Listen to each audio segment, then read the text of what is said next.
Martial ஆர்டிஸ்டை விட மேலானவர். அவர் ஒரு உலகளாவிய கலாச்சார அடையாளமாக, குளோபல் கல்ச்சரல் ஐக்கன், விளங்கினார். சூப்பர் ஸ்டார்டமின் உச்சியில் நின்றிருந்த வேளையில் 1973ஆம் ஆண்டு ஜூலை 20 அன்று புரூஸ் லீ தனது 32வது வயதில் திடீரென்று உயிரிழந்தார். அவரது அதிகாரப்பூர்வமான இறப்புக்குக் காரணம் அவர் சாப்பிட்ட ஒரு வலி நிவாரணி மாத்திரையால் ஏற்பட்ட விபரீத பக்க விளைவு, ஃபேட்டல் ரியாக்ஷன் தான்.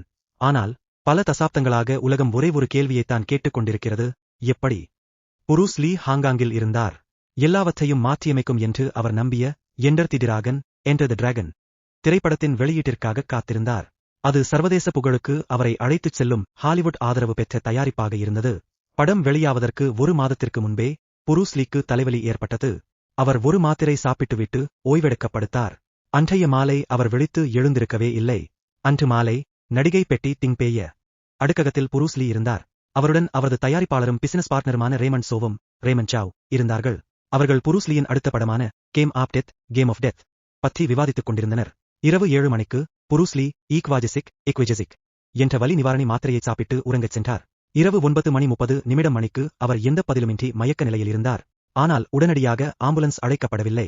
முதலில் மருத்துவர்கள் மட்டுமே தொடர்பு கொள்ளப்பட்டனர். 1 மணி நேரத்திற்கும் மேலாக தாமதமான நிலையில் இரவு 11:30 மணிக்கு புரூஸ் லீ இறந்துவிட்டதாக அறிவிக்கப்பட்டது. இந்தச் செய்தி ஹாங்காங்கையும் உலகையும் உலுக்கியது. சந்தேகங்கள் வேகமாக பரவின. கொலை வதந்திகள், துரோகம் பற்றிய பேச்சுகள் எழுந்தன.